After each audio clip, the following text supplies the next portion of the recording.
ఇంటికి వెళ్ళిన తర్వాత టీచర్ నాకు పనిష్మెంట్ ఇచ్చింది అన్నప్పుడు టీచర్ పనిష్మెంట్ ఎందుకు ఇచ్చింది, నువ్వేం చేస్తే ఇచ్చింది, ఆ క్వశ్చన్ అడిగినప్పుడు ఆటోమేటిక్గా పిల్లోళ్ళలో చేంజ్ వస్తుంది. తప్పు చేస్తే నువ్వు చేసిన తప్పు వల్ల టీచర్ నీకు పనిష్మెంట్ ఇచ్చింది, నువ్వు ఇంకొకసారి చేయకు అని ఆ తప్పుని అక్కడే రెక్టిఫై చేస్తే ఆ పిల్లోడికి ఇంకొకసారి తప్పు చేసే ధైర్యం రాదు.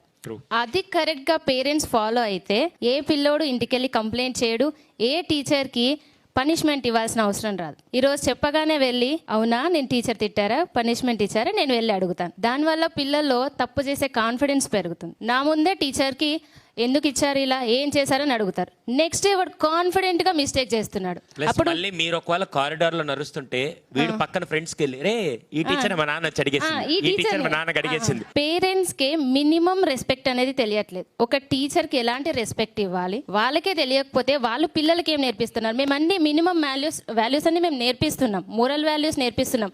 పేరెంట్స్కి ఎలాంటి వాల్యూ ఇవ్వాలి, టీచర్కి ఎలాంటి వాల్యూస్ ఇవ్వాలి, ఫ్రెండ్స్తో ఎలా ఉండాలి అన్నీ మేము నేర్పిస్తున్నాం. కానీ ఇంటికి వెళ్ళిన తర్వాత ఆ పేరెంట్సే ఒక ఇర్రెస్పెక్టివ్గా టీచర్ గురించి మాట్లాడితే పిల్లోడు వాళ్ళ నుంచి ఏం నేర్చుకుంటాడు? నేర్చుకోవడానికి ఏమీ లేదు. వాడికే తెలుసు మా టీచర్తో నేను ఎలాగైనా మాట్లాడవచ్చు, నేను ఏమైనా చేయొచ్చు, క్లాస్లో కూడా నేను ఏమైనా చేయొచ్చు. ఆ కాన్ఫిడెంట్ వల్లనే ఈ మిస్టేక్స్ అన్నీ జరుగుతున్నాయి.